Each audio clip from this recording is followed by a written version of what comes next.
Olá, pessoal, sejam todos muito bem-vindos. Para formar e pôr em ação fisioterapeuta de excelência nas nossas UTIs, nós estamos no ar com mais um episódio do nosso podcast UTI Informe Ação.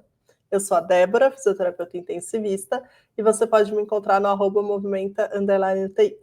Olá, pessoal, sejam todos bem-vindos e bem-vindas. Eu sou Sancler Bernardes, fisioterapeuta intensivista também, e você me encontra lá no Instagram, no @Sancler Bernardes. E juntos, você já sabe, você nos encontra lá no Instagram, no @UTI Informe Ação, e lá você tem acesso a todos os nossos links que vão te direcionar para tudo que o UTI Informe Ação e o podcast estão produzindo, como, por exemplo, nossos cursos, curso de prescrição, curso de reabilitação em pacientes em diálise. Você pode adquirir um livro que a gente tem sobre reabilitação em pacientes em diálise da UTI ou ambulatório, e lá você conhece um pouco mais também da nossa campanha de apoiadores, que é uma campanha que a gente recebe um auxílio, uma ajuda das pessoas que efetivamente usufruem do conteúdo do podcast, que é útil para o desenvolvimento delas quanto pessoa, quanto equipe, quanto profissional, e que em troca recebem um material muito bacana que a gente prepara com todo o cuidado para esse grupo de apoiadores, que a gente vem aqui mais uma vez agradecer essas pessoas que continuam acreditando no nosso trabalho e ajudando a gente a manter isso aqui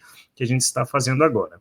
E falando nisso, né, Débora, falando nisso, em o que a gente oferece, qual é o propósito desse podcast, a gente está quase chegando em 3 anos de podcast, né? Mais para frente, eu acho que a gente vai poder discutir um pouquinho mais a respeito disso, mas o podcast ele tem vários pilares. E um dos pilares do podcast é que para o desenvolvimento da fisioterapia em terapia intensiva, a gente acredita que a evidência científica ela precisa ser sólida e que os profissionais precisam buscar de uma maneira mais adequada na evidência científica aquilo que ajude a nortear o profissional no seu desenvolvimento e no seu agir lá na prática. E para isso a gente já fez diversos episódios nesses 3 anos de retrospectiva científica. Além dos episódios que a gente faz do Qual é a Evidência Físio, né, que a gente discute artigos, eu e a Débora, a gente discute artigos com os autores, a gente discute artigos nacionais, internacionais, etc., a gente também faz esse episódio de retrospectiva científica. Então agora chegou a hora da gente discutir, trazer para todos vocês que nos acompanham um pouco daquilo que, e aí fique bem claro, a gente sempre fala isso aqui quando a gente faz o episódio de retrospectiva científica, aquilo que a gente julgou que são trabalhos interessantes que você não deve deixar passar desde o primeiro semestre do ano de 2025. Então, a gente não está aqui necessariamente falando dos melhores artigos, ou das melhores metodologias, ou das melhores revistas.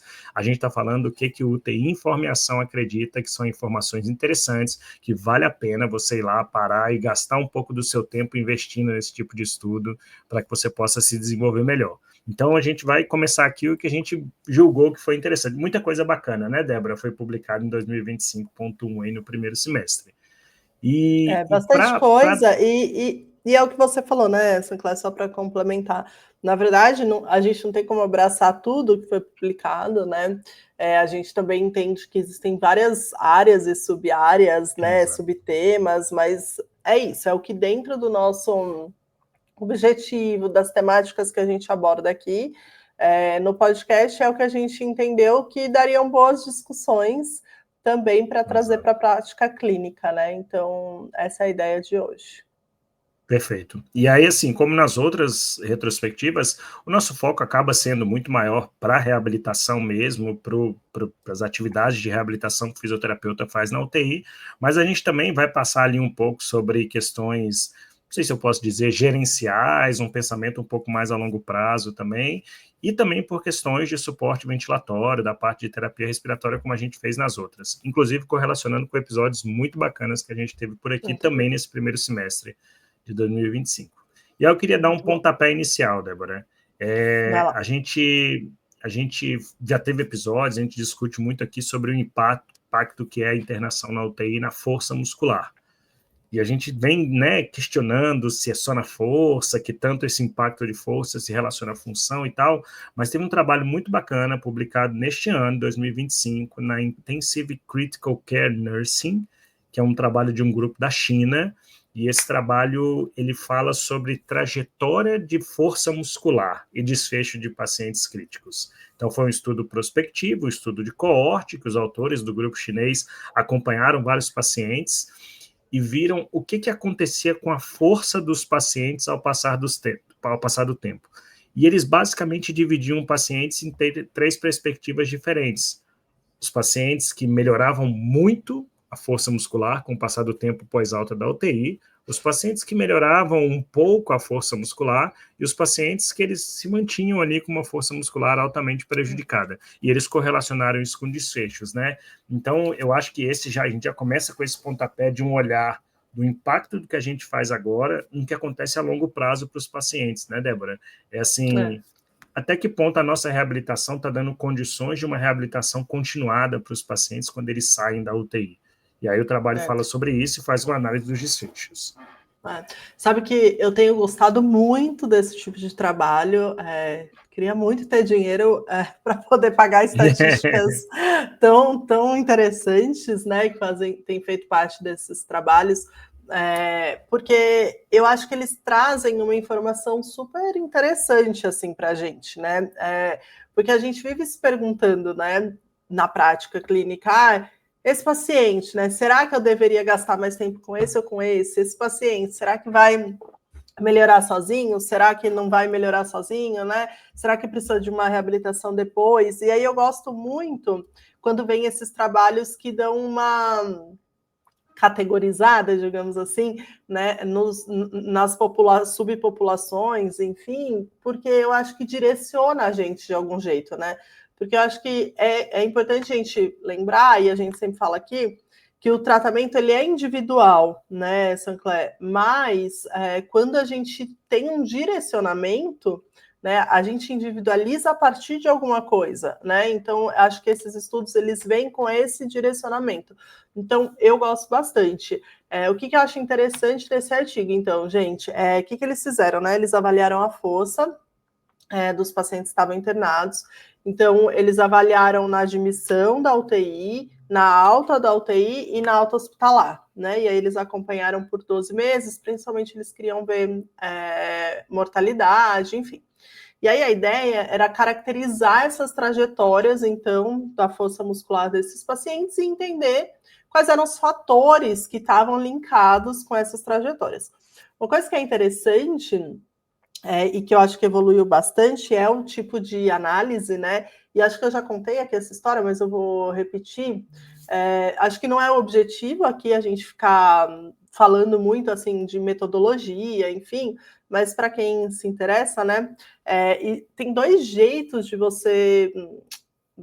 Tem duas maneiras assim de você fazer esse tipo de estudo, né?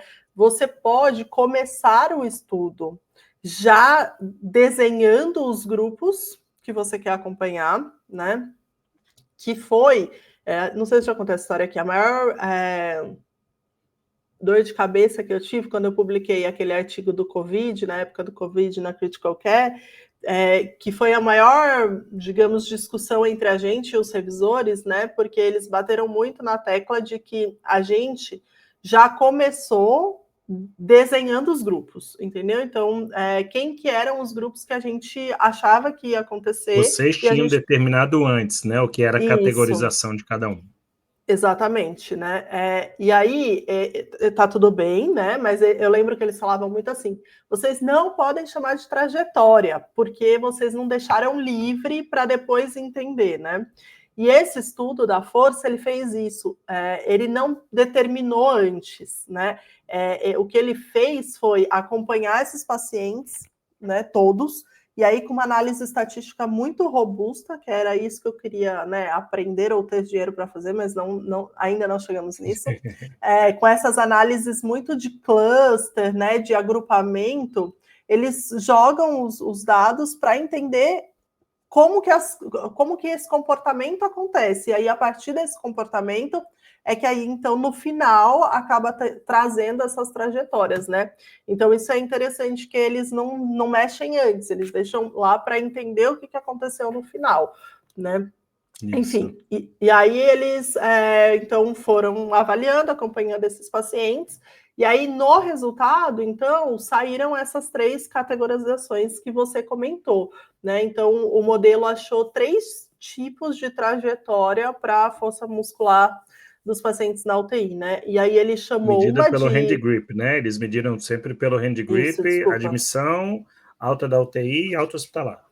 Isso, exatamente.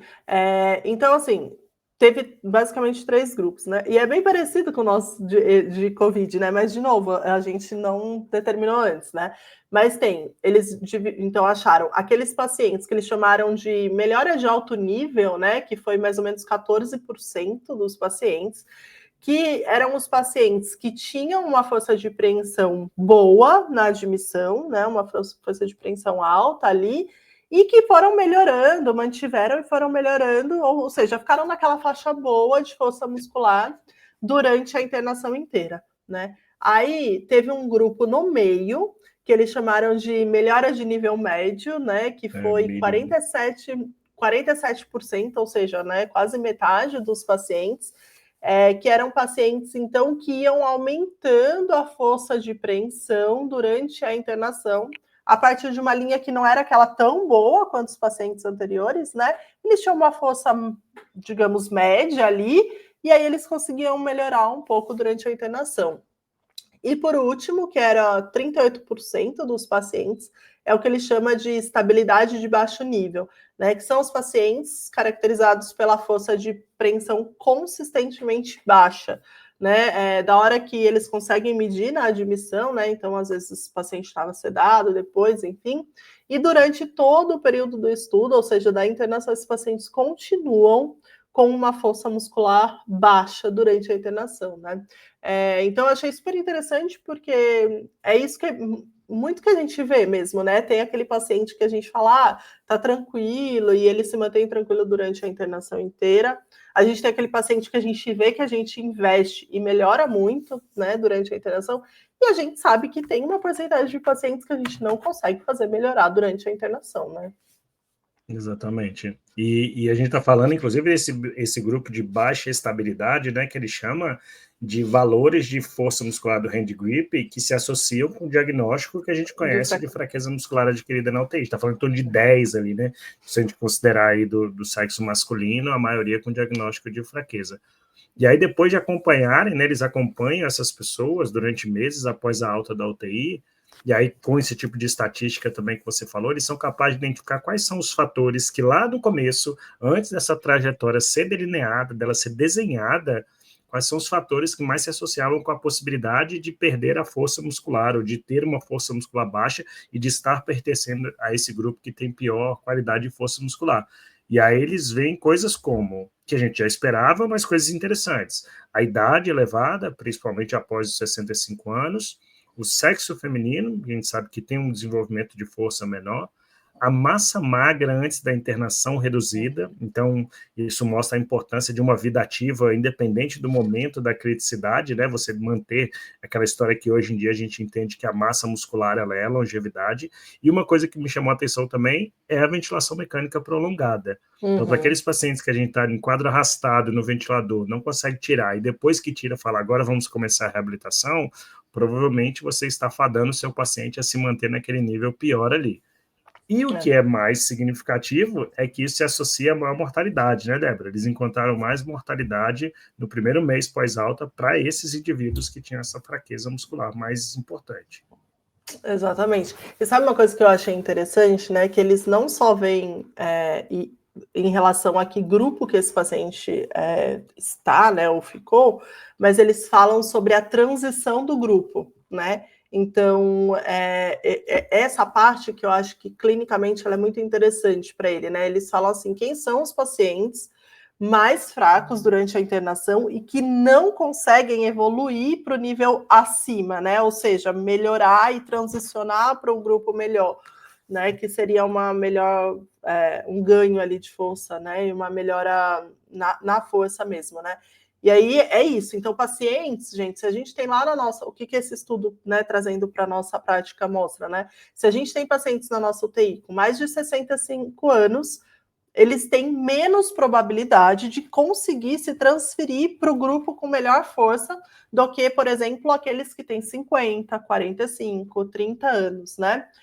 Mulheres também, né, como o Sancler falou, são menos propensas a conseguir se recuperar e transicionar para um grupo de melhor força, de melhor recuperação nesse tempo, né? Então, e aí, por outro lado, né, se a gente pensar, por exemplo, menos tempo de ventilação mecânica, aumenta a chance de transicionar e você ir para um grupo de recuperação melhor, né? Então, a importância de você investir nas duas coisas ao mesmo tempo, né? Reabilitar e buscar um protocolo de desmame efetivo que possa tirar mais cedo. Exatamente, né? Então é isso que ele fala, né? Que com base nos resultados desse estudo, né? Exercício de reabilitação, suporte nutricional, retirada de ventilação mecânica precisam ser sempre priorizados, mas a gente precisa dar uma atenção maior para esse grupo, né? Que tem maior probabilidade de se enquadrar nesses grupos nesse grupo principalmente de baixo nível, né? Porque aí é muito difícil de transicionar eles, né, durante a internação, e aí ele vai acabar precisando de reabilitação depois, enfim. Então, ele fala bastante sobre isso, né? E a gente sempre fala aqui, né? É o conceito do potencial prognóstico, né? É o conceito de potencial prognóstico. E aí isso vai delimitar como a gente vai traçar nosso plano terapêutico. E é o que a gente sempre fala aqui também, né? De, às vezes, a gente... E é isso que tem incomodado um pouco a gente, né? A gente até tem estudado um pouco isso juntos, né? Para tentar publicar, enfim, mas... Porque, principalmente, acho que é uma característica nossa no Brasil, né? A gente dá uma atenção muito grande, talvez, né? E agora é uma opinião pessoal, por ser mais fácil, por ser mais rápido, né? E tudo mais, para pacientes que já estão naquele grupo lá em cima, né? E que, assim, eles vão se manter ali em cima, né? E aí o paciente que está ali no grupo mais baixo e que a gente precisa fazer um esforço enorme para transicionar ele para um grupo de recuperação com potencial de prognóstico melhor, a gente acaba muitas vezes ignorando, né? Porque é o paciente que dá trabalho para sentar, dá trabalho para pôr em pé, é o paciente que tem que fazer um plano terapêutico muito bem feito, com uma prescrição adequada, né? Então, acho que é mais um estudo que vem para chamar a nossa atenção em relação a isso, né? De que, olha, este grupo é o grupo que talvez a gente tenha que atender 2 vezes por dia, por exemplo, né? Perfeito. Perfeito. Eu acho que esse olhar prognóstico, sabe que a gente levou um trabalho para o CIFI, que falava sobre trilha funcional, né? Muito parecido com o de vocês da Covid. A gente faz esse monitoramento aqui há 2 anos e meio do que acontece com os pacientes do ponto de vista de nível de mobilidade dentro da internação. E a gente determinou também, a gente considera como piora a manutenção ou melhora do nível de mobilidade. E aí, uma das coisas que na avaliação a gente recebeu foi: tá, por que vocês não transformam isso num índice de prognóstico? Né? Igual você tem o Apache, ele prevê mortalidade, aí depois você correlaciona a mortalidade prevista com mortalidade real. Por que a gente não faz isso, então, para mobilidade? Quem são esses pacientes que têm baixo potencial de recuperação? Por ter um índice de gravidade funcional pior, a gente deveria investir em, talvez, número de sessões a mais, tempo de atendimento e tal. Então, eu espero fortemente que a gente chegue nisso, não em muito tempo, em fechar isso dentro de uma pontuação de um índice de gravidade. E aí, no mesmo, né, a gente não vai demorar muito para poder passar por todos, mas no mesmo estilo, digamos assim, de estudo, saiu um outro muito interessante que eu gostei bastante, que é especificamente sobre sepse, né, pacientes sépticos que internaram na UTI, e eles chamam de fenótipos de declínio funcional ou recuperação para pacientes com sobreviventes de sepse da UTI. Mas aí eles viram depois, né? Depois da alta da UTI, o que acontece? Voltaram, né? Fizeram estudo... Né? E aí eles usam a PICS, né? A gente já falou muito, né, de síndrome pós-terapia intensiva aqui, né? E aí eles seguem mais ou menos a mesma ideia, assim, né? De será que existe, né, um fenótipo ali, ou fenótipos que a gente consiga bater o olho e falar assim, olha, esse paciente, ele vai acabar desenvolvendo, né, uma síndrome pós-terapia intensiva que vai demorar mais tempo para recuperar do que outro, por exemplo, né? E aí ele usou o Bartel, né, para a parte de... Ele viu várias coisas, né, mas falando especificamente da disfunção física, né, ele usou o Bartel, né, e aí eles viram basicamente 4 fenótipos, quando a gente fala em síndrome pós-terapia intensiva de paciente com sepsis. Então, de novo, gente, a gente tem aqueles pacientes que acabam ficando num Bartel muito bom, com uma função física boa durante a internação inteira. A gente tem um grupo que ficava ali, um Bartel de 90, né? Então, assim, é uma perda bem pequena do Bartel durante a internação, e aí facilmente eles conseguem se recuperar, né? E aí a gente tem 2 outros grupos que são os que preocupam muito, né? Que foram pacientes que receberam alta, né, do hospital com Barthel abaixo de 90, né? Então, um Barthel médio de 60 e o outro grupo uma média de 30. E aí, a gente vai mandar para quem estiver no Apoia-se, né, os artigos, e o gráfico ele é muito bonitinho de ver, né? Porque ele... Desenho, né? Pulando de tempos em tempos, né? Cada 3 meses.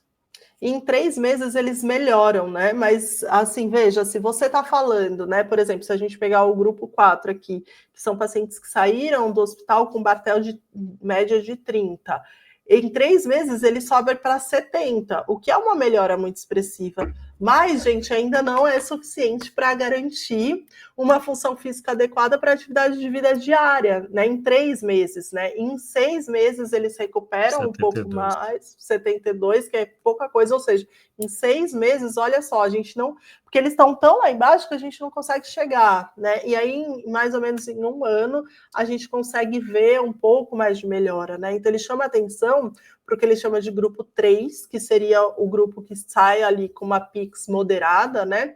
E o grupo 4, que sai com uma PIX grave, que são... Eles apresentam prejuízos funcionais que são muito duradouros, né? E aí ele fala, destacando a necessidade de intervenções para esses grupos, né? Então, a ideia é que a gente consiga intervir, alocar nossos recursos para esse grupo, né? Para que a gente entregue eles melhor e eles não caiam para esses grupos muito ruins no momento da alta hospitalar, né? Então, inclusive porque a gente sabe que esse tempo muito prolongado para você recuperar, né, esse nível de independência, chegar ali nos 90 mais ou menos do Barthel, é algo muito perigoso que pode acontecer nesse meio do caminho. A gente já discutiu aqui num estudo do Japão que aumenta a internação, que aumenta custo hospitalar, que aumenta risco de mortalidade. Já a gente vai falar de um outro trabalho na retrospectiva que aumenta o risco de queda, e queda com complicações graves. Então, a gente tem um problema seríssimo, por mais que depois de 1 ano essas pessoas consigam retornar a um nível bom de independência, o tempo a se alcançar isso, que é um dos destaques do trabalho, ele é muito significativo. E ele até fala que o grupo 4, por exemplo, eles recuperam um pouco, né, a parte física, mas, por exemplo, sintomas como depressão, eles não conseguiram recuperar e até pioraram, né? Então, assim, a gente também não pode deixar de lado o fato do quanto o físico pode interferir nisso, né? Então, ele termina, e aí, terminando um pouco desse tipo de estudo que a gente colocou aqui, né? Ele fala que quando a gente consegue distinguir, né, esses fenótipos, né, essas caras desses pacientes, né, a gente consegue adaptar, direcionar as intervenções de uma forma mais eficaz, né, atendendo a essas necessidades especificamente. Então, a gente consegue pensar em prognóstico, como você falou, em alocação de recursos de forma mais otimizada, né, e aí a gente talvez tenha resultados melhores. Então, gente, eu acho que é um jeito bacana da gente olhar para o paciente com sepse que entrou na nossa UTI, por exemplo, ou um paciente na nossa UTI que começa a evoluir com uma fraqueza, né, da gente entender onde eles podem acabar, né, terminando, para a gente intervir antes. Né? Exatamente. E aí, só destacar que é mais um trabalho que a gente traz do Japão, e eles fazem trabalhos grandiosos, né? A gente está falando de um trabalho com mais de 20 UTIs feitos no Japão. Então, assim, o poder deles de trabalhos e pesquisas multicêntricas é impressionante, o que só dá mais robustez ao que a gente encontra de resultado, né? Trabalho bem legal.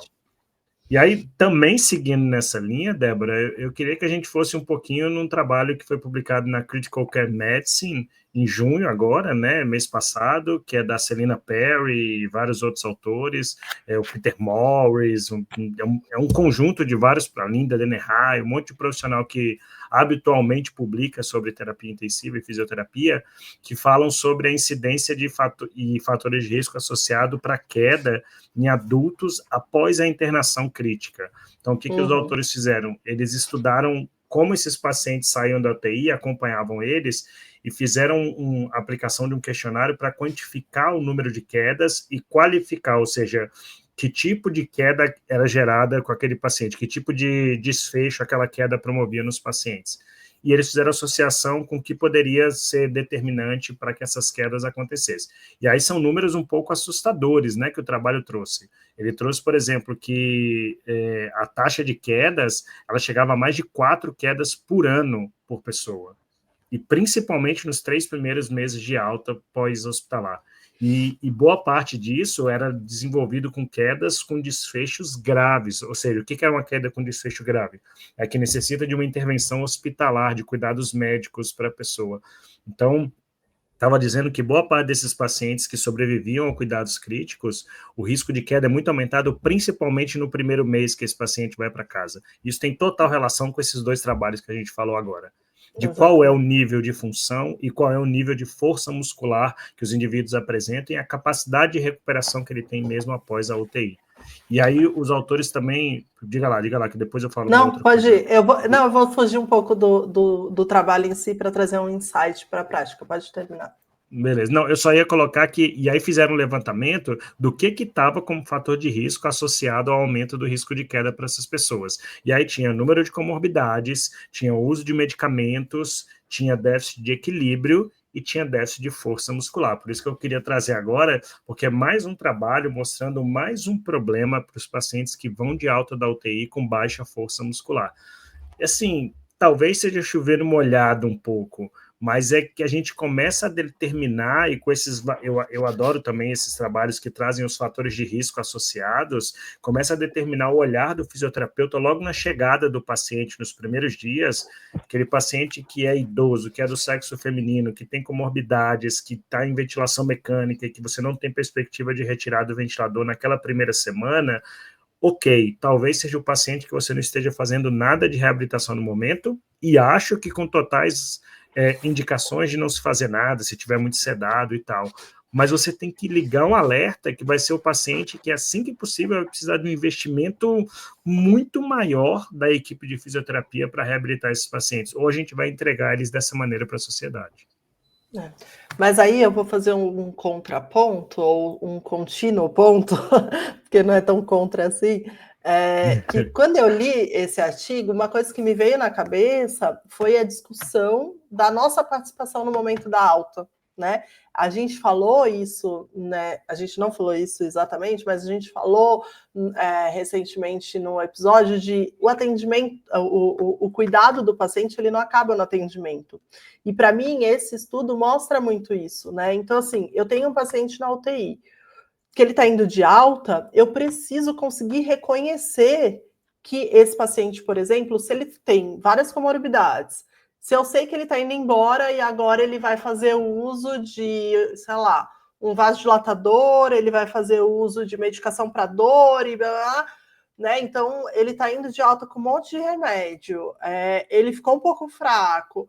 É um paciente que, nesse momento, eu tenho que olhar e falar assim, peraí, primeiro, aqui, eu fiz tudo o que eu podia, né? Segundo, será que, por exemplo, ele não deveria estar indo de alta com uma prescrição minha de um andador, por exemplo, né? Será que ele não deveria estar indo de alta com encaminhamento mais bem organizado? Muito bem organizado, né? Outra que a gente falou aqui também recentemente, será que eu não deveria sentar com essa família e deixar claro, olha, ele tem risco de queda. Como está a casa de vocês? Ele precisa fazer fisioterapia, não é? Porque às vezes também recebe encaminhamento, mas se eles não entenderam por que esse encaminhamento foi feito, se eles não entenderam que, olha, o seu familiar ele tem muito risco de queda, né? Existe, por exemplo, né, se a gente pegar o uso desse artigo, né, existe evidência na literatura de que esse risco é muito grande, principalmente no primeiro até o terceiro mês, né? Então ele precisa fazer fisioterapia, né? Então eu gostei muito desse artigo, eu achei, não é um artigo, né, diferente dos outros, né? Ele não tem uma análise complexa, né? Ele é uma estrutura teoricamente mais simples de metodologia, mas eu achei ele muito legal, porque ele traz muito o nosso campo de trabalho, né? E muitas opções, como você falou. E abre opções, exato. de trazer o entendimento dele para o começo, desde o começo da internação desse paciente, quanto a nossa atuação no momento da alta, no momento do encaminhamento, porque a gente está ali sabendo que esse é um paciente que tem risco para queda depois, né? Muito legal, muito legal. Acho extremamente válido. E tem uma outra coisa da gente pensar também, né?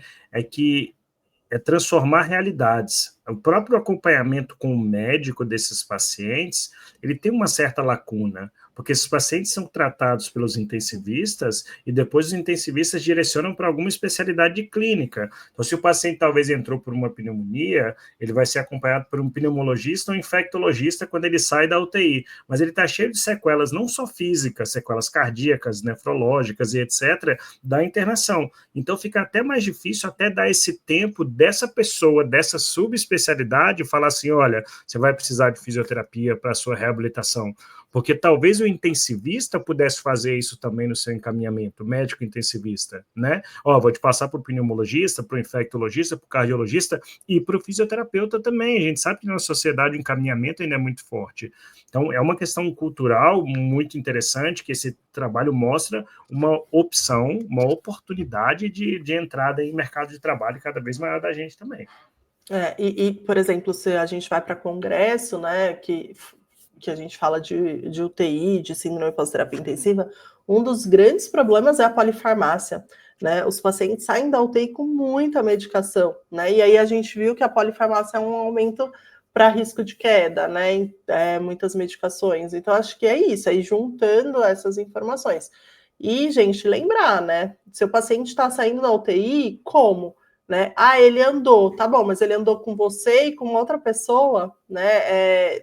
Não é bem por aí. Na casa dele ele vai ter 2 pessoas para andar, Quem vai né? fazer Então, isso de com ele? novo, será que não tinha que ter sido, né, treinado, tentado um dispositivo auxiliar, visto qual é o risco e tudo mais, né? Então, acho que é um artigo bem interessante para a gente ler e trazer para a prática clínica, né? Isso. Muito Bom, bom. eu queria que a gente, como a gente já fez das outras vezes, a gente trouxesse algo para o Brasil também. Então, tem um trabalho aqui publicado, né, por um grupo brasileiro, grupo, né, daí de São Paulo, que foi publicado na revista Physiotherapy Theory and Practice, Teoria e Prática, né, de fisioterapia. E é um trabalho, eu acho muito interessante, porque ele pode se conectar com outros trabalhos, que avaliou a carga de trabalho dos profissionais de fisioterapia na UTI, né? Aonde a gente gasta o nosso tempo, aonde a gente está ganhando ou onde a gente está perdendo tempo e que a gente pode disponibilizar isso para o atendimento dos pacientes. Então, eu acho que é extremamente válido para a gente trazer essas reflexões. O trabalho foi publicado esse ano também, em 2025, e foi encabeçado, né, pela Alexandra Colombo, a Leda Silveira e a Carolina Fu. E eu acho que eu achei muito bacana a forma como foi feito o trabalho e os resultados que eles trouxeram, sabe, Débora? Porque foi levantado por meio da metodologia Delphi, né, que é aquela de perguntas que você manda para os profissionais, aonde os profissionais gastavam tempo, que tanto de tempo os profissionais gastavam em cada uma daquelas atividades, para depois se calcular mais ou menos o que era a carga de trabalho segregada por tipos de atividade que a gente fez. E o que me encantou no trabalho é falar que, olha, existe sobrecarga de trabalho, direcionamento do tempo para atividades técnicas da fisioterapia e existe sobrecarga de trabalho para atividades não técnicas da fisioterapia. Existe no meio do caminho um pouco de atividades não técnicas, mas inerentes ao fisioterapeuta também, mas tem outras que não são inerentes ao fisioterapeuta, não são de exclusivo, né, domínio do fisioterapeuta. E isso traz para a gente, como é um trabalho feito no Brasil, com profissionais do Brasil, uma realidade que ela é relativamente preocupante, né? Eu não sei o que você acha, mas eu acho que é, e aí também sugiro que quem quiser volte lá no começo dos primórdios desse podcast e ouça um episódio que a gente falou sobre gestão de tempo, que tem a ver com isso. O que eu acho muito legal desse artigo é que é pura realidade, né? Como diriam por aí, é puro suco de Brasil, né? Então, assim, é a nossa realidade, né? Então, eu acho que quem ficou muito à frente desse trabalho foi a Leda, né, que trabalha comigo, e eu consegui acompanhar um pouco, foi um trabalho super trabalhoso, né? Mas que a inquietação dela sempre foi tentar responder a nossa realidade, né? Então, assim, a gente gasta tempo fazendo o quê? Porque aí, talvez, a partir disso, a gente consiga pensar, né, em quantos fisioterapeutas precisa, em como a gente, né, tem que gerir melhor esse tempo. Como cobrar, né? Qual a cobrança disso, né? Então, ela fez esse Delphi para captar quais eram os principais procedimentos que aconteciam, para elencar, né? E a partir disso, desse elencar, aí ela foi acompanhar o fisioterapeuta no atendimento. Então, ela ficava lá, grudada no fisioterapeuta com um cronômetro, media... Tipo aquelas coisas de loja de shopping na época do Natal, né? Alguém que fica lá só anotando. E media, né, então, cada procedimento e a duração, né, desses procedimentos, e aí ela usou uma formulazinha que era a duração vezes a frequência que esse procedimento acontecia, para chamar isso de carga de trabalho, né, e aí é um hospital universitário, né, mas ela acompanhou 339 sessões, em 79 turnos, né? Foram 181 pacientes e 19 fisioterapeutas. E aí, gente, os procedimentos com maior índice de carga de trabalho, ou seja, né, pensando na duração e na frequência que é feito, foram mobilização fora do leito, posicionamento do paciente, aí aqui é mobilização passiva de membros, né? Exercícios ativos, aspiração, né? E o gerenciamento de equipamentos. E aí, gente, vamos fazer uma pausa aqui, né, para a gente refletir um pouco, né, Sancler? Tem aí, nesse conjunto, coisas que, por exemplo, a gente já tem entendido com a literatura de que talvez não faça, né, muito sentido, né, quando a gente fala em mobilização passiva, por exemplo, né. Tem outras coisas que eu fico pensando, gerenciamento de equipamentos, né, o quanto isso é nossa função, o quanto isso não é, que tipo de gerenciamento, que tipo de equipamento, né, e aí a gente, mas, né, será que toma tempo? Tá ali, né, foi uma das coisas que mais tiveram carga de trabalho para o fisioterapeuta também, né, e aí, por outro lado, a gente sente falta de tempo para fazer algumas outras coisas, né, a aspiração dos pacientes, né, que teoricamente não é só uma função nossa, então acho que são algumas coisas que a gente precisa repensar, né, porque aí a distribuição de tempo, né, ficou atendimento direto ao paciente, mais ou menos 40% do tempo, atividades não relacionadas a procedimentos, 20%, né, e aí, como é um hospital universitário, né, atividades relacionadas ao ensino, 10%. Então, acho que é um estudo interessante para a gente pensar na nossa realidade aqui no Brasil, né, com o que a gente está gastando nosso tempo dentro da UTI, né? Exato. E quando eu li, Débora, eu elenquei essas 6 coisas que estão dadas como os principais 6 fatores que influenciam na carga de trabalho, e eu fiquei pensando que, assim, eu marquei com verde e vermelho, eu falei, eu tenho 2 verdes e 4 vermelhos, né? Tenho por questões técnicas e tenho por questões culturais. Então, como você disse, a gente sabe que tem manusear o aparelho, mas para quê? Qual o objetivo? Talvez uma calibração adequada, talvez a programação de um ventilador, de um aparelho de reabilitação, isso possa fazer parte tranquilamente da nossa rotina, porque a gente vai utilizar para isso, mas tem coisas como mobilização passiva, posicionamento. Mobilização passiva ainda é um problema técnico, científico, de evidência científica a respeito do assunto. E aí a gente pega de um plantão, você ter 40% de atendimento direto com o paciente, acho que o atendimento não acaba, como a gente discutiu aqui antes, mas é pouco tempo. É menos da metade do tempo você está em atendimento direto com o paciente. 20% do tempo você está com coisas por questões que a gente chama de burocráticas, anotação, o exame e tal. Então, até que ponto a gente também não consegue, além de determinar o que é ou não é atribuição nossa, até que ponto a gente não consegue pensar, e eu tenho falado isso muito para os alunos, em soluções para que a gente consiga ter mais tempo direto com o paciente? Até que ponto a gente não consegue automatizar coisas burocráticas? Até que ponto a gente não consegue pensar no uso de inteligência artificial para tirar essa carga de trabalho que não é direto com o paciente, para que eu tenha mais possibilidade do tempo com o paciente? E por que eu penso isso? Porque toda vez que a gente vai discutir a respeito de reabilitação, um dos grandes problemas que a gente tem é tempo. É o que todo mundo queixa, pelo menos. Eu não tenho tempo, eu tenho muita coisa para fazer, eu tenho muito aquilo, muito aquilo. Então a gente tem que pensar em soluções. Então são trabalhos que dão base para você botar debaixo do braço e ir na sua chefia, na sua instituição, na sua unidade, e se não tiver essa possibilidade, para você pensar para o seu atendimento em redistribuição do tempo para o fisioterapeuta, porque só assim a gente vai conseguir otimizar os resultados. A gente acabou de dar inúmeros exemplos de como é importante você ter planejamento, intervenções que sejam mais abrangentes, que sejam por mais tempo. A gente falou aqui para um grupo de mais risco de piora funcional, a gente teria que gastar mais tempo com esses pacientes. Então, se a gente não fizer esse gerenciamento, a gente não vai conseguir fluir. E alguém pode estar falando, mas isso aí, de qual tipo de paciente? Só uma coisa que eu achei interessante, 30% dos pacientes estavam em ventilação mecânica. Né, que aí, se for pensar, ainda tinha 30% dos pacientes ali que nem estavam recebendo o processo de reabilitação ou estavam recebendo 40% do tempo de mobilização passiva e posicionamento no leito. Para pacientes que a gente não está conseguindo investir o tempo certo em quem tem prognóstico e não está conseguindo tirar tempo de quem não tem prognóstico. Né? A minha visão e interpretação aí está em cima disso. Exatamente. E aí, né, não sei se você quer linkar já, mas a gente tem um artigo que saiu também esse semestre sobre custo-efetividade, né, da mobilização, que foi uma avaliação econômica do Team Trial, né, daquele outro artigo que a gente já falou aqui antes, né. E assim, é um estudo bem complicado, né? Não é um estudo fácil de ler, de se analisar, né? Pelo menos eu achei bem complicado, né?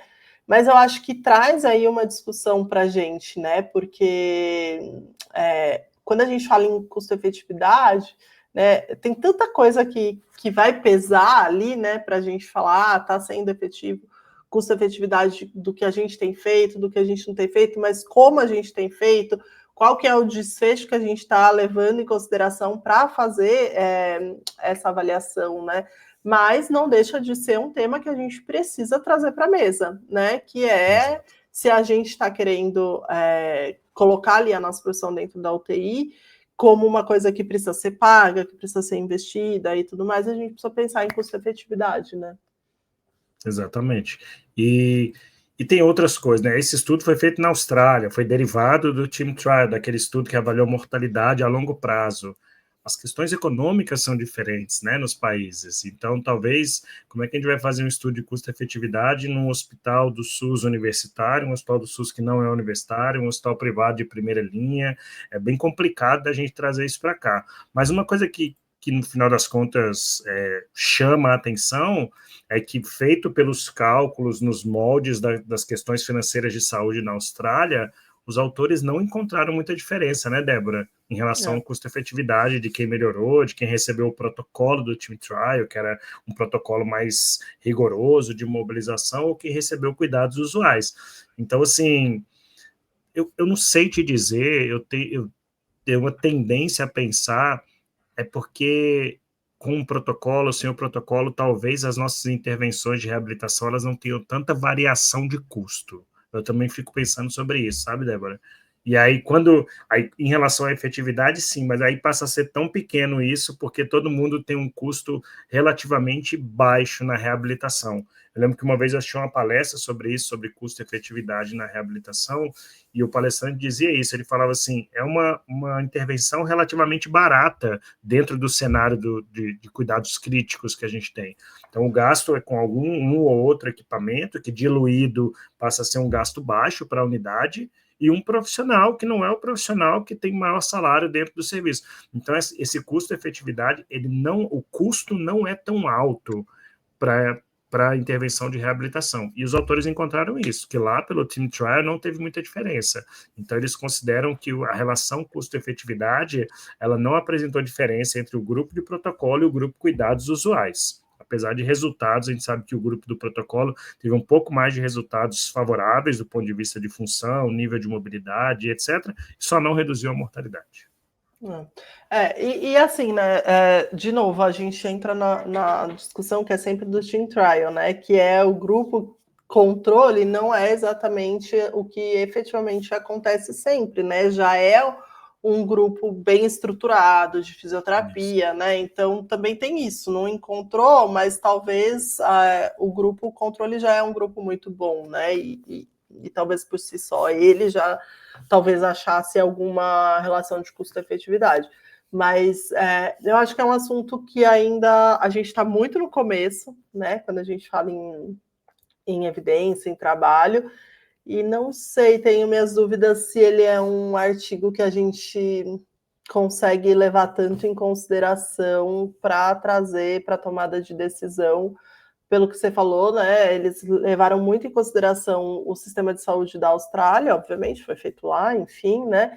E também por ele ter sido feito dentro do Team Trial, que acho que tem isso, né? De um desfecho que não é o que a gente mais busca, enfim, algumas outras questões, né? Então, eu, particularmente, gostaria de ver trabalho de custo-efetividade dentro de outro contexto, dentro de, não de, talvez, de uma análise dentro do Team Trial, para opinar mais sobre esse assunto.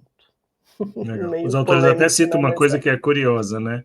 Que a reabilitação poderia ser mais econômica se os pacientes aceitassem desfechos mais pobres, menos significativos. Aí, onde é que a gente vai chegar? A gente vai tirar desfecho, mas também a gente tem que ver se não está sendo direcionado para o objetivo do trabalho, né, do Team Trial. Exatamente, acho que... E aí tem até... tem um certo viés aí. E aí eu queria colocar que a gente teve um outro trabalho esse semestre também, derivado do Team Trial, que foi sobre eventos adversos, que uma das grandes críticas ao estudo do Team Trial é que tiveram muitos eventos adversos, mais do que o habitual. Então, os autores fizeram uma análise para identificar os eventos adversos e caracterizar esses eventos e tentar descobrir o motivo que levou os pacientes que receberam o protocolo do Team Trial. Só lembrando, para quem não conhece, o protocolo do Team Trial, o paciente era gerenciado pela IMS, pela escala, e no nível máximo de mobilidade ele era mantido naquele nível máximo, ou seja, em máxima intensidade, durante um tempo prolongado de 40 a 60 minutos, versus cuidados usuais. E aí eles quiseram entender os motivos, o tempo, fatores, natureza daqueles eventos adversos.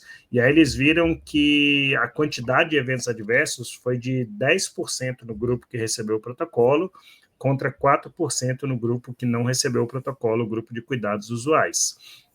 Mas os eventos adversos, apesar de ter acontecido em maior magnitude nesse grupo, tem a ver com um episódio que a gente fez recentemente aqui. Alteração da pressão, alteração do ritmo cardíaco, queda da saturação de oxigênio, coisas que facilmente você consegue reverter com reposicionamento do paciente, suporte de oxigênio, etc. E os autores colocam isso, que também não teve desfechos graves em cima desses eventos adversos.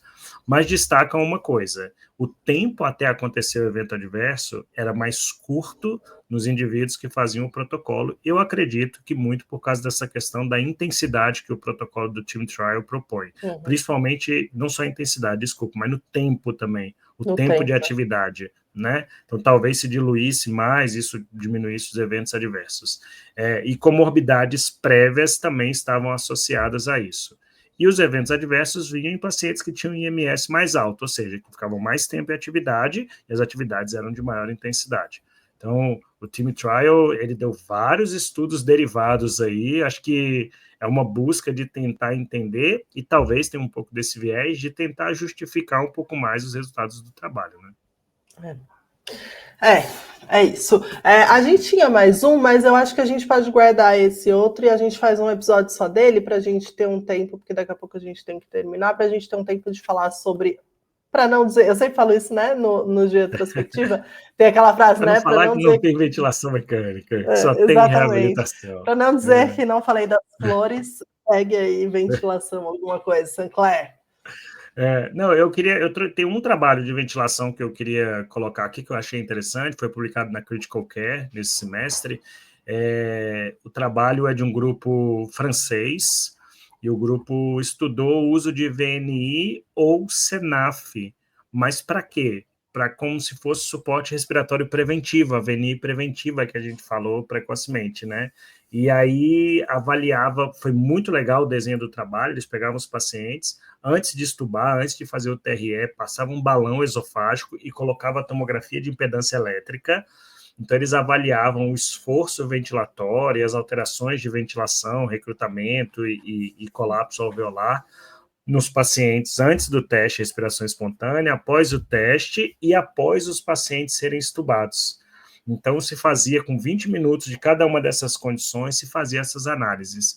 Para entender, uma trabalheira, né? Para você poder entender, assim, o que é que levou os indivíduos a ter maior ou menor esforço respiratório. Será que se eu coloco na VNI preventiva, eu reduzo mais o esforço respiratório do que eu colocar no CPAP, no CENAF, ou do que eu não colocar em nada? Foi isso mais ou menos que o trabalho estudou.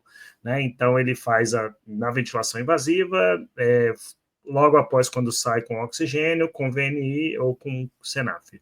E, resumidamente, o que se encontra é que, sim, na ventilação mecânica, o trabalho respiratório ele é bem mais reduzido por causa do suporte que os pacientes recebem, mas que quando o paciente sai e vai para o suporte respiratório, seja de VNI ou CENAF, a VNI significativamente reduz mais o trabalho respiratório. Então, assim, ele coloca isso naqueles pacientes que a gente já discutiu aqui, que são de alto risco de falha da extubação, idosos, comorbidades, intubação prolongada, tudo aquilo que a gente discutiu aqui sobre VNI preventiva, né, os tipos de VNI pós-extubação, e sim, a VNI, ela reduz significativamente em relação ao CENAF, o trabalho respiratório. O CENAF reduz um pouco o trabalho respiratório quando comparado ao oxigênio convencional, mas não reduz de maneira tão significativa quanto a VNI.